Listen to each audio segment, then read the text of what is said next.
कहीं दूर नीले आसमानों के पीछे और चमकते सितारों से परे नौरेला नामी परियों की बस्ती थी। वहां एक खूबसूरत परी रहती थी जिसका नाम था सिरीशा। सिरीशा न सिर्फ एक हुनरमंद ड्रेस डिजाइनर थी बल्कि वो अपनी बीमार छोटी बहन अलीजा से बेहद मोहब्बत भी करती थी। एक दिन परियों की रानी ने सिरीशा को बुलाया और बताया कि बादशाही महल से एक दरख्वास्त आई है। महल की मलिका को अपनी सालगिरह के लिए एक मुनफरिद लिबास चाहिए। हर साल सिर्फ एक परी को ये मौका दिया जाता है, लेकिन अब तक जो भी परी महल में गई वो कभी वापस नहीं आई। अलबत्ता इस बार एक शर्त रखी गई थी। अगर सिरीशा ये लिबास कामयाबी से तैयार कर ले तो इनाम में इसे जादुई फूल दिया जाएगा जिससे कोई भी लाइलाज मर्ज ठीक हो सकता था। और ये मौका सिरीशा अपनी बहन अलीजा की खातिर गिनवाना नहीं चाहती थी। सिरीशा खौफ के साए के साथ महल पहुंची। महल सन्नाटे में डूबा हुआ था। ऊंचे सुतून, गहरी दीवारें और हर कोने पर जादुई पहरे थे। मलिका ने सर्द लहजे में कहा, तुम्हें यहाँ सिर्फ कपड़े बनाने हैं, किसी चीज को हाथ ना लगाना और अपनी हद में रहना। सिरीशा ने सर झुकाकर हुक्म मान लिया। दिन भर वो अपनी चमकती सुइयों, जादुई धागों और रंग बरंगे कपड़ों में मसरूफ रहती।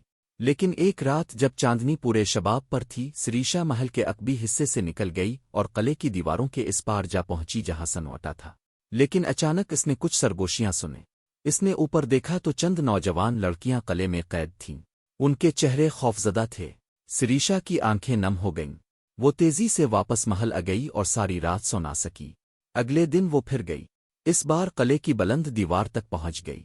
जैसे ही वो ऊपर चढ़ी, एक तेज बिजली की लहर उसके जिस्म से टकराई। वो चीख कर जमीन पर गिर गई। महल जादुई हिफाजती पहरे में था। सिरीशा ने तहैया कर लिया कि सच जाना है। महल की एक खामोश नौकरानी ने इसको खुफिया रास्ता बताया। नौकरानी भी एक परी थी। इसके पर काट कर महल में कैद कर लिया गया और नौकरानी बना दिया। इसने कहा, एक खुफिया रास्ता है जो तुम्हें कैदखाने तक ले जाएगा, मगर एहतियात करना, वहां जादुई पहरा भी हो सकता है। सिरीशा ने शुक्रिया अदा किया। रात के वक्त वो इस रास्ते से गुजरी और वहां जो देखा इसके रूंगटे खड़े हो गए। कैदखाने में 20 लड़कियां थीं। सब की पुश्त पर कटे हुए थे। वो सब भी किसी जमाने में परियां थीं।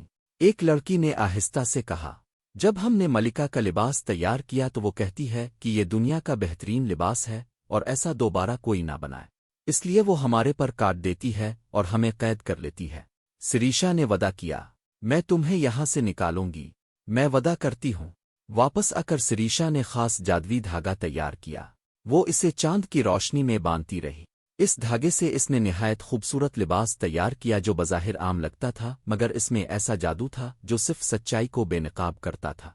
मलिका ने लिबास पहना और दरबार में आए जहां तमाम शाही मेहमान मौजूद थे।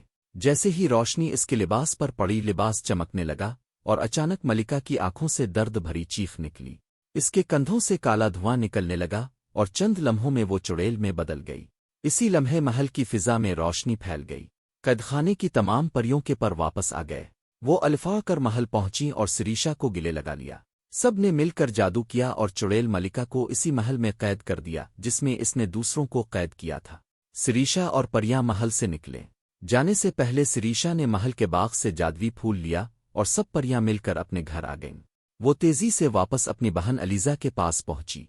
फूल के लम्स से अलीजा की सांसें बहाल हो गईं और वो पहली बार मुस्करा कर बोली, तुम मेरी हीरो हो। परियों की बस्ती में जश्न मनाया गया। सिरीशा न सिर्फ अपनी बहन को बचा पाई बल्कि बेगुनाह परियों को भी रिहाई दिलाकर परियों की तारीख में यादगार किरदार बन गई और उसके जादुई धागे को आज भी उम्मीद और हिम्मत की अलामत समझा जाता है। वीडियो पसंद आए तो लाइक करें, शेयर करें और कार्टून जली को सब्सक्राइब ज़रूर करें।